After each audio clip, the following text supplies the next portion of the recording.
Well, Coachella just announced their lineup, and I could say I could not be any more disappointed than I am right now. Nice chain, red bone chain swing, light pretty. Hey, what's up guys, welcome back to the studio. Just about 22 hours ago, Coachella ended up announcing their lineup finally, and damn, they literally could not have disappointed any more than they have right now. Now, obviously, this is all just opinion, and some people probably absolutely love this lineup, but I'm going to give you the reasons as to why I think this lineup is probably one of the worst lineups in a long time, and people who I thought they should have brought on instead of who they have right now. So here's our big three. First night, we have Harry Styles. The second night, we have Billie Eilish, and then the last night, we have Kanye finishing it all off. I've got no problem with Harry Styles as the first night headliner, because I do think he deserves that spot. He's putting up numbers. You can't lie. I mean, he's not my type of artist. I probably won't be watching him, and if I do, it's only going to be because my girlfriend wants to watch him. But then the people underneath him are just so garbage. There's Lil Baby, which I'm not going to say is garbage. I think his music is pretty good, and I'll definitely be watching him. We have Daniel Caesars, who I'm definitely not going to be watching. Next person I don't even think is worth mentioning. We got Big Sean, which I think...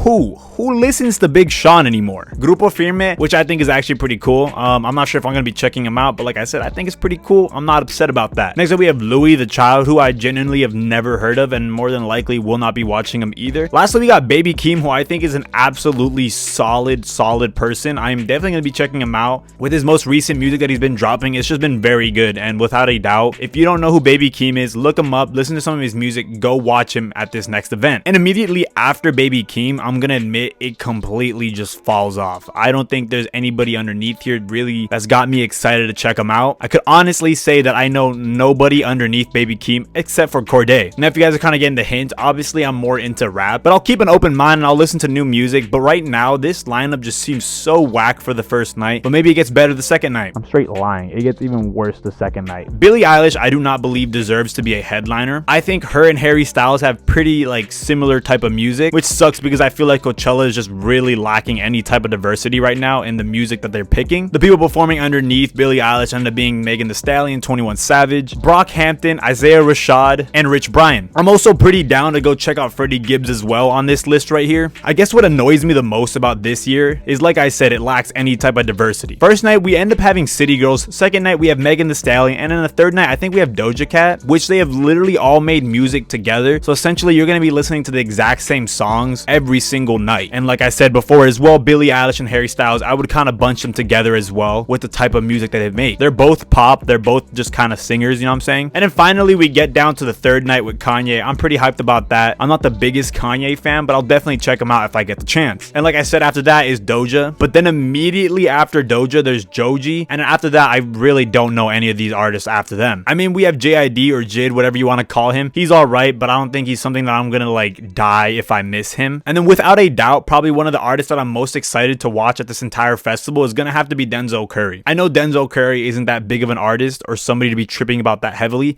but it just goes to show how weak this Coachella lineup is. That Denzel Curry is probably one of the most favorite artists that I have to watch. But it just kind of goes to show how weak this lineup is. No disrespect to Denzel if you're for some reason watching this. I love your fucking music. It goes hard. But if he's going to be the artist that I'm most excited about, this festival's got some pretty weak lineups. Right after that, we have Phineas, literally Billie Eilish's brother. So like I said, it's going to be the same exact fucking music the very next night. We have Vince Staples, but who genuinely can say that they're a Vince Staples fan? I can't even say that I have one of his songs in any of my playlists. After that, I literally have nothing to say about anybody else underneath there because I have no idea who they are. But overall, I think that this Coachella is so disappointing compared to the years previous from this one. And just to show you how much this Coachella is lacking in diversity of the types of music that they have, I'm going to show you the 2020 and the 2019 lineups. I know that 2020 didn't happen, but Coachella did release a lineup for it in hopes that they were going to have it. So we're going to go check that out as well. Boom, right there. This lineup immediately just looks way fucking better than what we have right now. Rage Against the Machine, I don't even know who they are, but I'll definitely be down to go check them out. The next night was going to be Travis Scott, which we all know would have been a banger of a night. I know all that shit that was going on with Travis, but Travis has been away from the light since that's happened, and I do believe he's been kind of taking steps forward to kind of better himself as a person, and I don't think we should just completely just cut him off. And then lastly, we had Frank Ocean. I would have paid $500 just to see Frank Ocean alone, but you're also getting fucking Travis Scott, and not to mention the other people that are beneath all these other artists as well. I mean, just after the first night, we have Calvin Harris, which, dude, I don't care if you're into rap, screamo, Calvin Harris's music smacks and is always going to give you a good time. Next up, we have Megan Thee Stallion. Like I said, I'm not that big of a Megan Thee Stallion fan, but I'm sure there are plenty of females out there that would have been so hyped for this. I know she is still on 2022, but I'm just trying to show you the diversity in the music that was supposed to be in 2020. And then again, we had appearances from Brockhampton, Big Sean, Rich Brian. Nothing too crazy, but people I probably would be definitely checking out. And then like I said, the next night we have Travis Scott, which without a doubt would be a banger, and I was definitely going to go be checking him out. But after Travis Scott, we ended up having 21 Savage, The Baby, Sway Lee, and Roddy Ricch. And again, we also had Joji showing back up again. And then lastly, for that night that I'd be checking out myself would be Freddie Gibbs as well. So just on these 2 nights alone, it's already better than all 3 nights for 2022. And then lastly, the last day would have been an absolute banger with Frank Ocean, and immediately after him is Lana Del Rey. I'm not a huge Lana Del Rey fan, but I'll tell you, if Lana Del Rey is going to be performing, I would definitely be checking her out, because you cannot say that you did not listen to any Lana Del Rey songs growing up as a kid. If you listened to the radio while you were in your mom or dad's car, you without a doubt heard one of her songs and you were bumping that shit heavily. Right after her, we had Lil Uzi, which I know a lot of people like him. Then again, Denzel Curry was going to be making an appearance on this night. We also had Jid making another appearance. Oh yeah, and in very tiny letters, we also had Doja. It's funny to see how much she's grown in this short amount of time. But yeah, she was on the 3rd night as well. So if there's any city girls in the audience, you were also going to get Doja. So without a doubt, this is what the lineup should have been for 2022. But instead, we got that hot garbage of Harry Styles, Billie Eilish, and Kanye. And then the lineup for 2019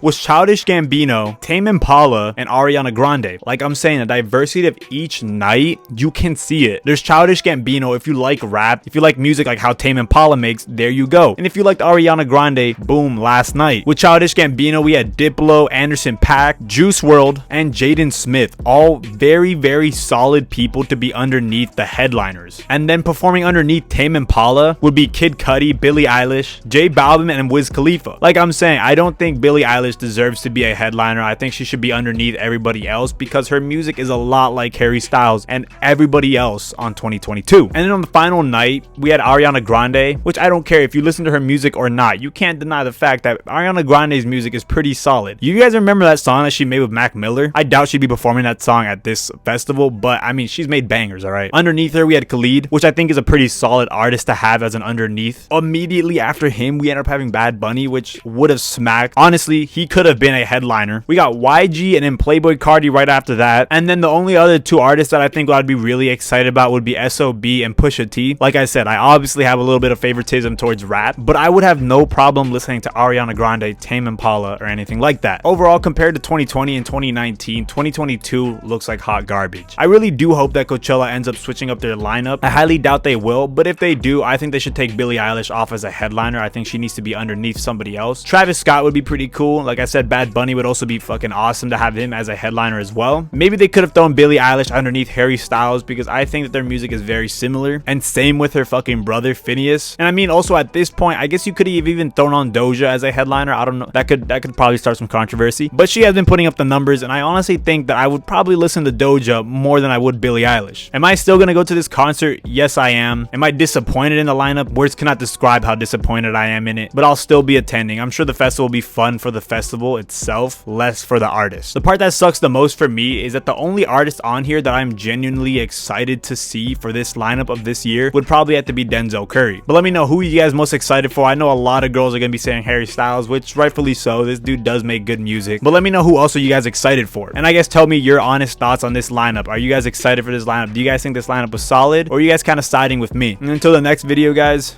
peace.